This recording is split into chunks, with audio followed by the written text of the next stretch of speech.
And now from the Dignity Health Studio at the Bakersfield, California, and this is BVarsity Live with the one and only Zach Ewing, and thankfully no Trevor Horn today. That was the best intro you've done all year, by the way. No Trevor today. He's out of cross country covering the Harriers. Why do they call them Harriers anyway? I never really understood that, but I guess because they run.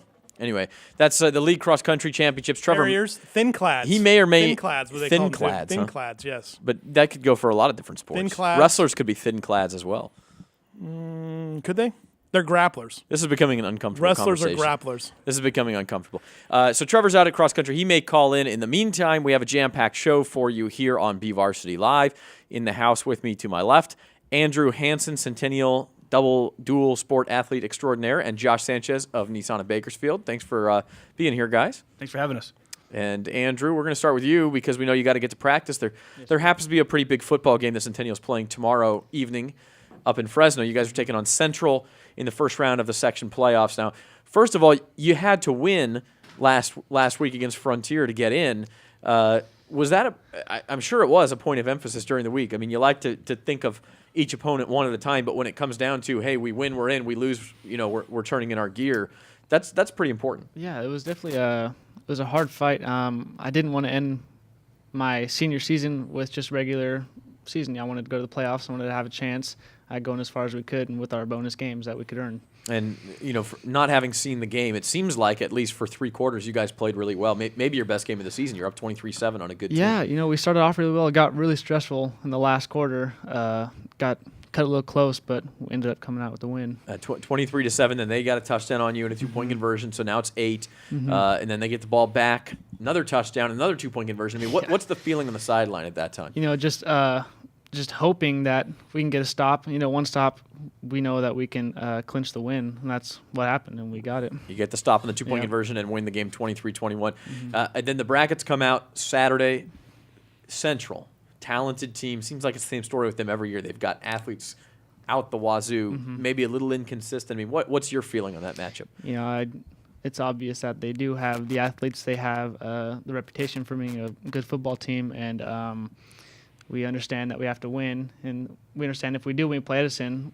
So we got to focus on this game and just secure it, I guess. Just do as best we can and do our jobs. Speaking of talented teams, Edison would be the number 1 team. Would be waiting next, but you got to worry about the first game first. So, and then while all this is going on, by the way, it was a pretty big week for you personally because last night you signed your national letter of intent to play baseball for Cal State Bakersfield. So you're going to stay home, be a road runner. How exciting is that for you to continue your career here in Bakersfield? It's really exciting. There's a shot right there, by the way. We have your shot of signing last night. Oh yeah, there it is. He doesn't have to wear any shoes there, apparently. Oh yeah, low key. I like that. Mom said it was gonna be a photo shoot, so that's what I did, and I'm really excited to be playing in town around people I know. It's really easy to go to school and stay at home. My freshman year, get used to the atmosphere, and then just play ball. Now you've been a pretty good quarterback for a couple years for Centennial, but was that always just sort of the hobby versus baseball is the future for you? Yeah, football has always been a passion, but I knew I was better suited to play baseball at the next level. That's what I knew, but football is definitely it's my love, and so is baseball. I just think baseball is the way I was supposed to go, and that's what I'm doing. It's really too bad we couldn't have J-Rob in here, by the way. Yeah. J-Rob is probably your J-Rob also coaches the Centennial and has coached you, known you since you were a little guy. But this question is for Josh, actually. Josh's 2 boys play at Stockdale, and what is it like to, as a parent in the stands, when you get a chance to go see those games, you got to face Andrew Hansen. What's your take on that? No, fortunately it was one of our better games, and it was a heartbreaker versus Centennial. But I do know if football happens to be your second love, your first one has to be outstanding because you played a heck of a game.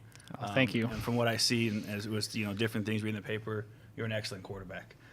So it's tough going against someone that talented on the quarterback end like that. But when you're in the whole SWYL period, every game you have to bring your A game. And unfortunately, Stockdale fell short, obviously. But the best of luck for you in the playoffs, and hopefully you give them a ride because you deserve it. Thank you, Andrew. The other thing too with you guys this season with football was it was kind of the what could have been, what probably should have been for you guys, and all the injuries. I mean, how tough was that at times this season? Gosh, we had so many injuries. I lost count of them. It's almost like we were cursed. Lost our linebacker and our running back our first game of the season. We came out with a good win that game, but then it kind of started to gain on us that we lost our guys. Our offense and our defensive guys lost.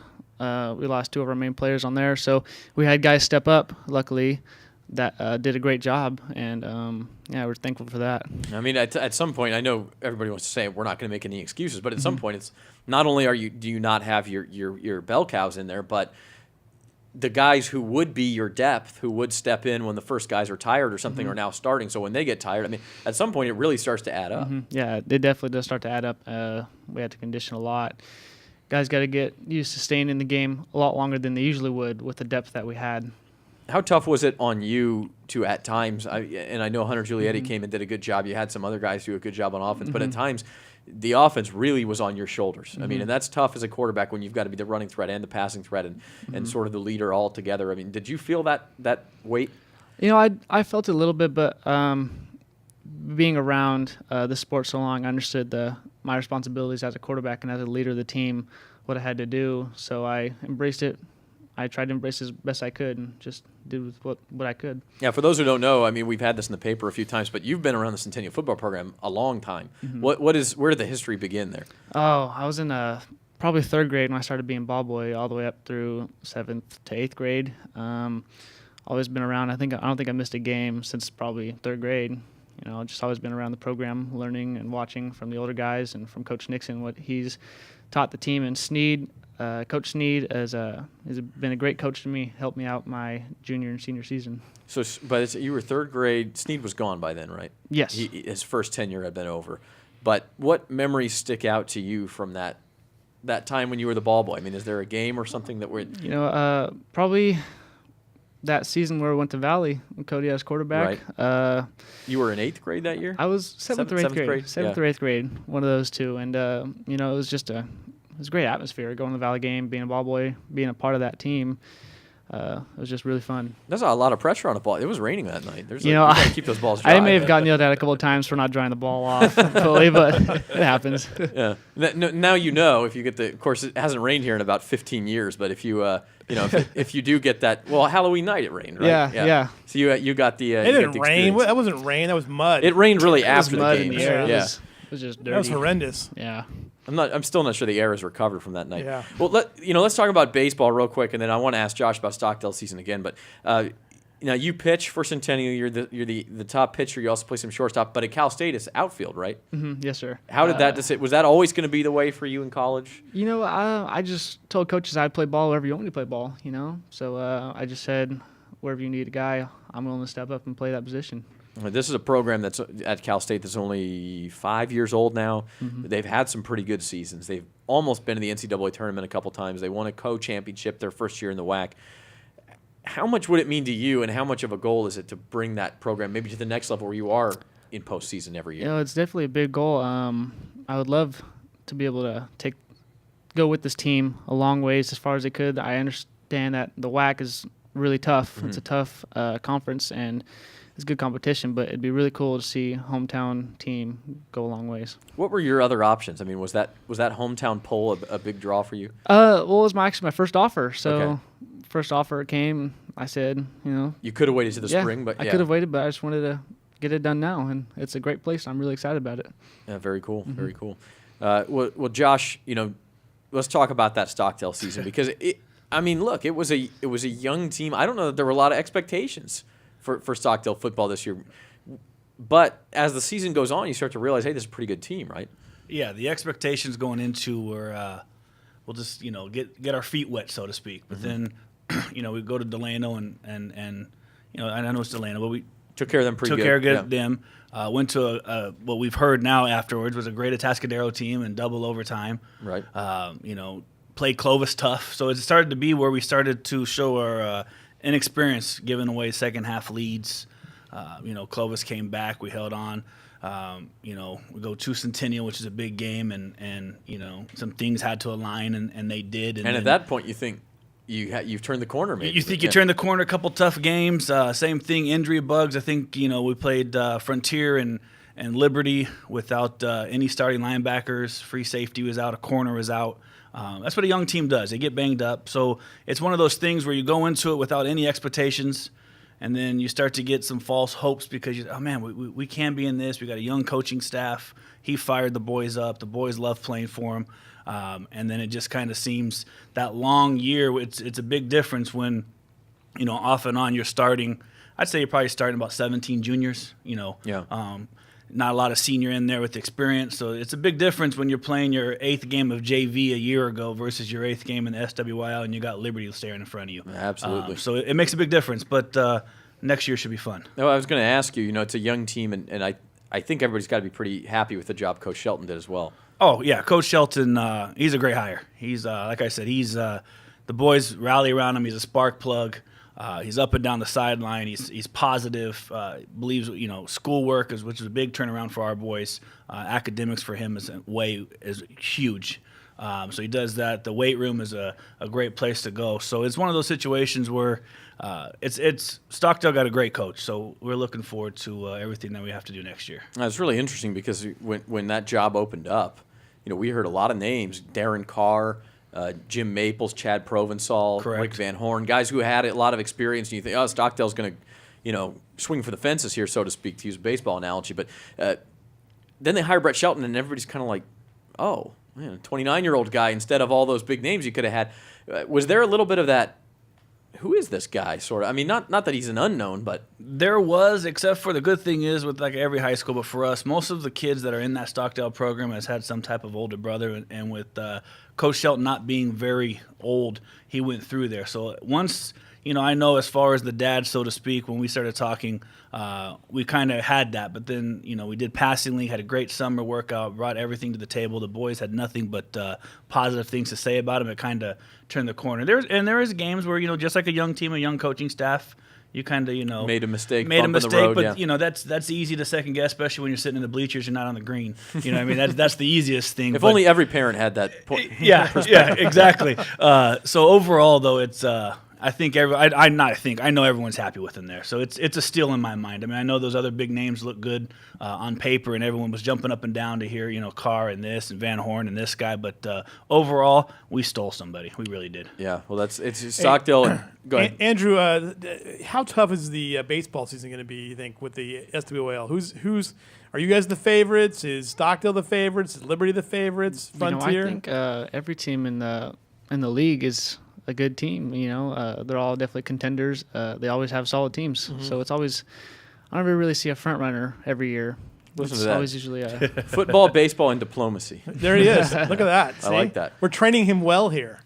Andrew, let's bring it back full circle. Let's talk about tomorrow night because that's what's in front of us. Up to Central, a long road trip and everything. And if the game is going well for you guys, what type of game is it? I mean, you guys have played a lot of kind of grind them out defensive affairs. Is that what it has to be? I think offense definitely has to step up. We've had some games where we didn't click at all. We've had games where we really got in our groove. I think tomorrow we're going to have to get in our groove, and our defense is going to have to keep doing what they've been doing in order for us to win. Does a groove mean for you as a quarterback? I mean, do you guys have to establish the run? Seems like when the offense has been going well, that's how it started. Yeah, definitely. I think we practice run a lot. We practice pass a lot more towards the end of the season. We've been doing both efficiently the past couple of games, just as well as we could. Is the offense, you lose Brandon, you think you're getting him back, then you lose him again. Are